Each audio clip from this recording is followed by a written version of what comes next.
Hey everyone, and welcome to Snook's Naptime Nerd Talk, where my little dude is sleeping, so I'm going to come in here and talk about some nerd stuff with you. Cut. Why?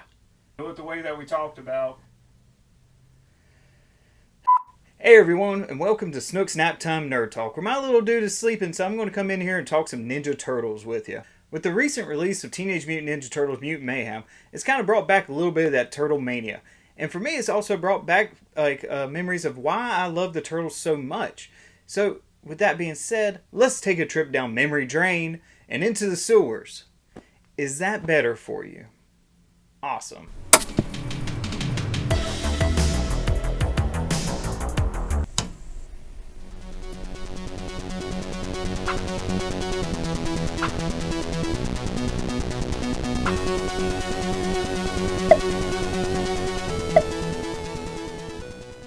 So, is the new movie like the originals? No, not really. But guess what? Neither was the original cartoon. It wasn't like the original comics. Every incarnation of the Ninja Turtles has been different, from the original Ninja Turtles to the next mutation.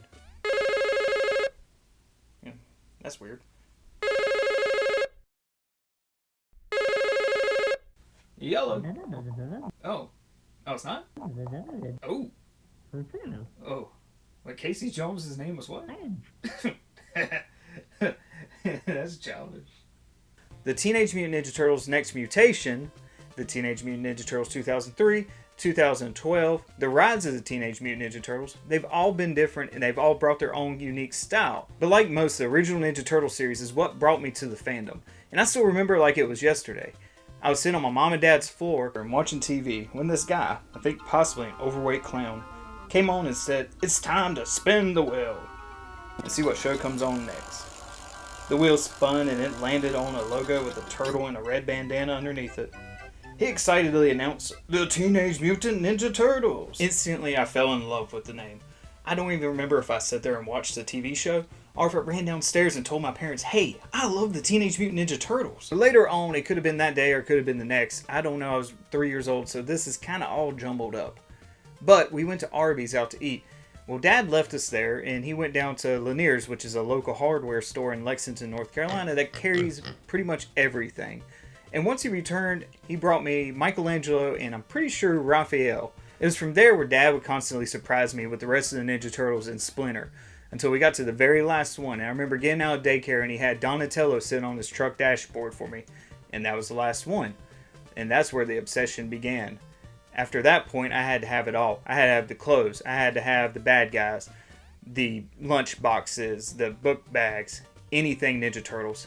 I was a very spoiled kid. So Dad would also reward me with these little Ninja Turtle gummies if I did good in daycare for that day.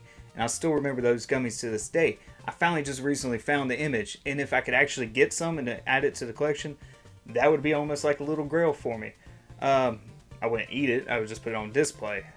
But to me, that was my favorite Ninja Turtle snack. I know a lot of people really like the Ninja Turtle cream pies, which to me were disgusting, but I would try to get through it just so I could get the Ninja Turtle stickers out of the package. Of course, you would bond with other kids over the Ninja Turtles. It was a time where everyone loved them, boy or girl.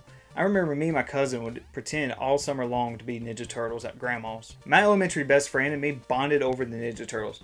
That was until he became a schoolyard bully. Yeah, I haven't forgot you. I'll change your name, Jim Chillips. It was like yesterday. I sat at the lunch table right before classes started, and Jim Chillips came up to me with my Ninja Turtle magazine I just got the day before. He said, "That's my magazine." I said, "No, it's not. My mom and dad bought it for me." He said, "My parents wrote the check for it." So I fell for the lie, and I gave it to him, like an idiot. That was the last time that we spoke, and I held on to that grudge. And then later on, I had his father as a school teacher in high school, and I tortured that man every day. I irritated the living hell out of him, and after that, he retired the very next year. We reached out to him, but we didn't get an answer. Good, him. You can't say that. Yeah, I can. We also reached out to the father, and he has passed. Oh, that's a shame. I really wanted to irritate. We're moving past that. But I still remember this silly thing that I did as a kid, and I would get very offended if the turtles were not drawn or presented correctly. You had the original NES game from Ultra, and in that game, and I remember being so aggravated that because they changed the plastron from yellow to the colors of their bandanas, which I thought was ridiculous, and venting to Mom about, hey, why would they change it from red, blue, orange, and purple? I don't get it. But also, the whole game was just ridiculously hard. But I remember this was one of my first loves of video games, besides Mario and Duck Hunt. The Ninja Turtle game. I had to have it, and I played it, no matter that I didn't make it probably past level 3 or 4, and spent most of my time on the little dock of the bay driving around in the little van. But why would you make it so hard, Ultra? Why? But the worst was at a shoe store. I still remember this box. It had Splinter, Shredder, Rocksteady, Bebop, and April on it. And every picture was drawn incorrectly. And I still remember berating this employee at the shoe store for probably about 10 minutes about how you should not sell this. It's so incorrect. Why would you do this? And next time, make sure you have it correct. And thinking back, like, that's kind of funny, thinking about this 5-year-old berating this grown person. But, I meant, again? We just had this skit. Yeah, look. I remember everything. I remember that day. I remember being tortured for hours over hours about this stupid shoebox. Why are you so angry? I will end you. That is my goal. Hey, Joe. Yeah, just talking to old enemy. I will kill you. Okay, have a good day. Calm down.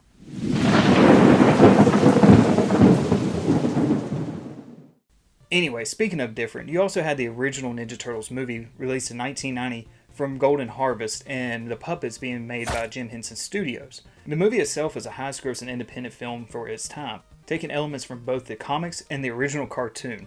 I know it was different with the darker tones and the cussing, but it was special, and I believe that these turtles were real, that they were no longer just these cartoon characters. No, now Raph and Mikey and Donnie and Leo, they were movie stars. And the movie itself has stood the test of times. Well, majority of it. And it's also something that the fans would love to see revisited again. I remember leaving the theater, and outside of it was these kids from probably a local dojo doing karate, promoting it. And with the love and the magic of the movie in my heart, I wanted to join them so bad. So it wasn't until like a little bit later, Mom and Dad took me to the dojo, and I instantly left because it smelled like feet. I was a weird kid. These 4 mutated turtle brothers, they created a lifelong nerd, all from 2 friends trying to pop themselves, doodling little turtles with ninja weapons. Who would have known Kevin Eastman and Peter Laird would go on to create a franchise that's about to hit its 40th anniversary, and it keeps reinventing itself with every new incarnation, and it still feels fresh. And also it's something that you rarely see anyone say they don't like. Usually it brings good memories. It could be childhood memories, memories of being a parent and recalling how their kids loved it, or even as simple as my friend loves them. Without the Turtles, I don't think I can honestly say there would be a Snook's Retro Wine, or my nerd room full of 90s toys and nostalgia. It was those 4 brothers who brought me here. Without them, I may like football.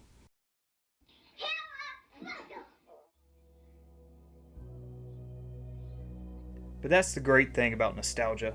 It doesn't have to be the Turtles, or even cartoons, video games. It can literally be anything that triggers it. Books, movies, sports, music, holidays. Everyone has that memory, or love that brings them back to simpler times, or a moment that brought so much happiness and joy that their mind and soul needs to revisit it. So never judge someone's happiness, no matter how childish. We all need that warmth in our life, that little bit of bliss that nostalgia can bring. With the Turtles though, I'm doing my best to pass the love to my little dude, so we can bond. I literally read the Golden Book to him a few hours after he was born, played the theme song for him, and I've tried ever since.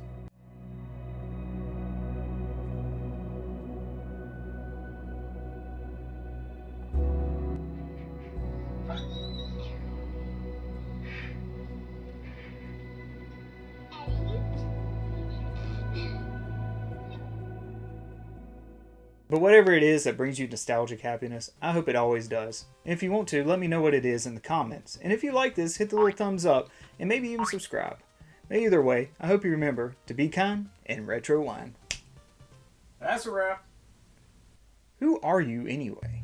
I'm your imagination. Hey, Joey! I got some stuff you just gotta try. What is it?